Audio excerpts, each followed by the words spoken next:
महाराज जी के चरणों में कोटि कोटि नाम। महाराज जी एक दोहा पढ़ने के बाद हृदय स्वीकार नहीं कर पा रहा कि ढोल गवार शूद्र पशु नारी सकल ताड़ना के अधिकारी। जी, इसमें गोस्वामी जी ने बहुत सूक्ष्मता से वर्णन किया। महापुरुषों के वचनों को हम सूक्ष्मता से समझ पाए। प्रायः ऐसा कह करके हम कहीं कहीं माताओं बहनों की अवहेलना करते हैं, कई जगह हम इसका प्रयोग कर देते हैं। अरे वो गोस्वामी जी ने लिखा है ढोल गवार शूद्र पशु नारी सकल ताड़ना के अधिकारी। अब इसकी व्याख्या सूक्ष्मता से सुने और विचार पूर्वक। शास्त्रीय प्रमाण के अनुसार ढोल है ना, ढोल को ताड़ना चाहिए। ताड़ना मतलब उसको ठपाक चाहिए और बेताल नहीं। शास्त्र सिद्धांत के अनुसार, संगीत शास्त्र के अनुसार तभी वो राग प्रकट कर पाएगा, तभी वो बजेगा। ढोल को हाथ जोड़ के बोलो कि साहब आप बज जाएं, नहीं बजे, उसको ताड़ना चाहिए। अब ताड़ना शब्द चारों में एक जैसा नहीं लगेगा। शब्द एक ही है ताड़ना, लेकिन ताड़ना के अर्थ अलग अलग हैं। जैसे कनक है, एक ही शब्द है कनक, लेकिन कनक कनक ते 100 गुनी मादकता अधिकाय वा खाए बोराए जग या पाए बोराए।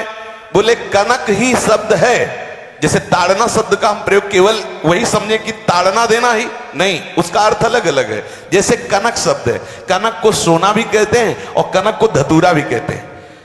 कनक को धतूरा भी कहते हैं। एक कनक है जिसके खाने से बावरा हो जाएगा और एक कनक है जिसके पाने से बावरा हो जाएगा। कनक शब्द एक ही है लेकिन दोनों का अर्थ अलग अलग हो गया। ऐसे ही ढोल में ताड़न का तात्पर्य है उसको पीटना, लेकिन वो शास्त्रीय संगीत के आधार पर उसको ताल देना। ताल देने से ही वो राग प्रकट करता है, आनंद की उमगन करता है, ना कि प्रार्थना करने से। समझ रहे? अच्छा, गंवार, गंवार कहते हैं विवेकहीन पुरुष को। विवेकहीन पुरुष को कोई कार्य दे दो और उस पर दृष्टि न रखो तो कार्य नष्ट हो जाएगा। वहां ताड़ने का तात्पर्य उसको पीटना नहीं है। उस अविवेकी गंवार पर दृष्टि रखो। जो आपने कार्य सौंपा है, जो भी कार्य उसका है, उस अविवेकी पर दृष्टि रखना ताड़ना हुआ। उस पर दृष्टि रखो, क्योंकि वो अविवेकी है, गंवार है, वो कार्य प्रणाली ठीक जानता नहीं। आप जहां त्रुटि होता संभाल लेना तो वो संभल जाए, क्योंकि वो गंवार है। और शूद्र, शूद्र का तात्पर्य होता है शूद्र। वैसे जो वर्ण व्यवस्था में शूद्र का प्रादुर्भाव सबसे श्रेष्ठ जगह से प्रादुर्भाव है। वर्णन आता है ब्राह्मणोष मुखमाशी बाहु राजन्य कृतः उरुददस जद वैश्या पदभ्याग्यों शूद्रो जायत। भगवान के श्री चरणों की ही वंदना होती है। प्राय आपने देखा सबके श्री चरणों की, और शूद्रों का प्रादुर्भाव श्री चरणों से हुआ है। कोई ऐसा न समझे कि शूद्र का मतलब निकृष्ट होता है। यहां शूद्र का तात्पर्य जब से किसी से कहते हैं कि शूद्रवत आचरण करता है, मतलब शास्त्र विरुद्ध, सदाचार के विरुद्ध आचरण करना, शूद्रवत आचरण की तरफ संबोधन किया जाता है। यहां कहा गया कि शास्त्र की सम्मति, शास्त्र के शासन के अनुसार आचरण हो, सदाचार परायण हो। शास्त्र जिसके लिए जो विधान करता है, शास्त्र शासन स्वीकार करना, यहां शूद्र के ताड़न की बात कही गई। यहां शूद्र ताड़न का तात्पर्य डंडे से प्रहार करना नहीं, समझना। और जो चौथा कहा गया नारी, अगर स्त्री को हम ये कहें कि ताड़न से ही वो केवल काबू में रहती है, तो राष्ट्र में अपने प्रसिद्ध लक्ष्मीबाई जैसी कोई सामर्थ्यशाली वीरांगना, कोई वीरों सामने बड़े बड़े वीरों के दांत खट्टे कर दे, ऐसी बहादुर सिंघनी हुई, अंग्रेजों के दांत खट्टे कर दिए। अगर कोई समझे कि नारी केवल ताड़ने के लिए है तो उसकी मूर्खता है। पुरुष और नारी का समान प्रादुर्भाव हुआ है। भगवान ब्रह्मा के श्री अंग से दाहिनी तरफ से महाराज मनु और बाईं तरफ से उनकी पत्नी उनका प्रादुर्भाव हुआ शतरूपा। शतरूपा, अब आप बोलो एक ही शक्ति के दो भाग हो गए, एक पुरुष रूप धारण कर लिया, एक नारी रूप धारण कर लिया। अब यहां विचार जो है कि उस नारी के ऊपर ताड़न शब्द का क्या प्रयोग है। जैसे आप मार्ग में चले जा रहे हैं और आपने दृष्टि चूक कर दी और नारी आपकी स्त्री पीछे चल रही, तो कोई हमला कर सकता है, क्योंकि वो रत्न है। 14 रत्नों में एक रत्न स्त्री रत्न भी है। स्त्री को रत्न कहा गया है। भगवान श्री राम जब वनवास में जा रहे हैं तो सिया जी को आगे नाव में जब चढ़ाना होता तो पहले सिया जी को चढ़ा, सीए चढ़ाई चढ़े रघुराई, पहले आगे। दृष्टि रखो, दृष्टि चूक गई तो रत्न है। यहां दृष्टि रखना, शासन मतलब उसको पिटाई करना नहीं कि जैसे ढोल को पीटा जाता है ऐसे स्त्री को पीटा जाए, शूद्र को पीटा जाए तो गंवार को, यह व्याख्या नहीं है, यह मूर्खता है, इसे व्याख्या नहीं कहते। जैसे कनक शब्द के कई अर्थ होते हैं, ऐसे ही ताड़न शब्द का यहां अलग अलग प्रयोग है। स्त्री के ऊपर दृष्टि रखो। किस भाव की दृष्टि रखे? क्योंकि वो हमारे यहां रत्न की तरह है, कहीं कोई ऐसा ना हो कि कुदृष्टि वाला कोई उस पर हमला कर दे। पाणी ग्रहण संस्कार में रक्षा का भी सूत्र बताया जाता है कि आपको अभी ये समर्पित है, आप इसकी रक्षा करें। हमारे शास्त्रीय सिद्धांत में देखो, कभी भी स्त्री को अकेला छोड़ने का सिद्धांत नहीं पाया गया।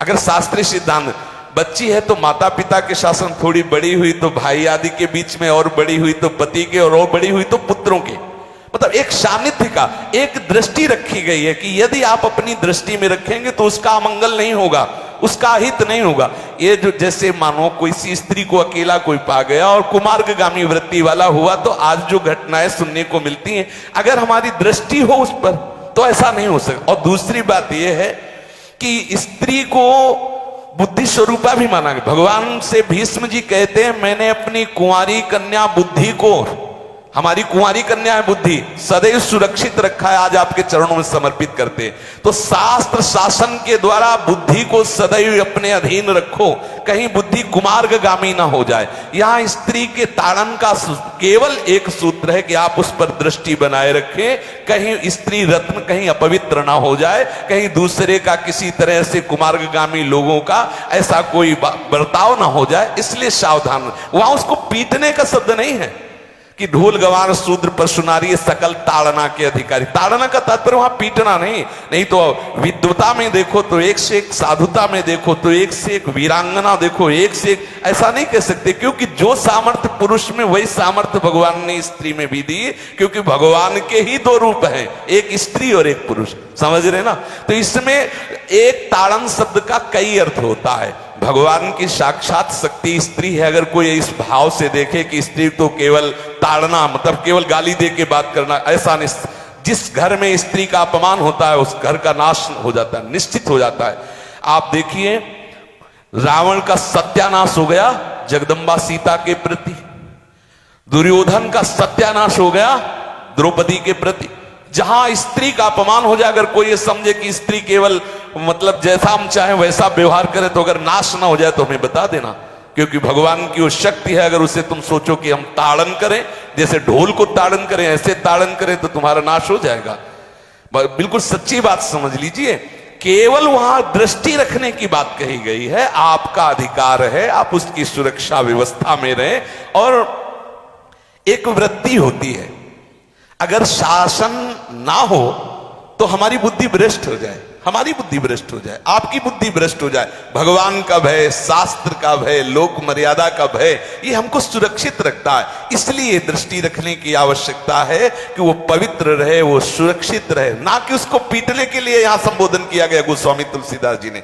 इसलिए सावधानी पूर्वक अपनी वृत्ति को पावन रखते हुए महापुरुषों के वचनों को समझने की चेष्टा की जाए। गोस्वामी जी ने जो यहां कहा, ढोल गवार शूद्र पशु नारी सकल ताड़ना के अधिकारी, तो ताड़ना का अलग अर्थ है, अलग अलग। जैसे ढोल में ताड़ना, तो वैसे ही सब जगह नहीं ताड़ना लगेगी। आप देखो, पशु जो है, चालक जो घुड़सवार होता है उसको ताड़ना एड़ी से देता है।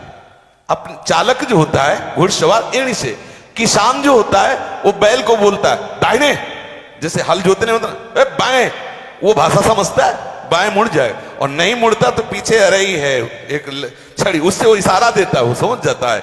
पशु को अपने इशारे से चला लेते। अब उससे कहे, खड़ा होके हाथ जोड़ के कहे कि भैया बैल देवता अब थोड़ा दाहिने मुड़ जाओ, तो नहीं मुड़ेगा। जब लगाम पकड़ी और थोड़ा ताड़न किया और बोले दाएं, तो फौरन दाहिने मुड़ गया।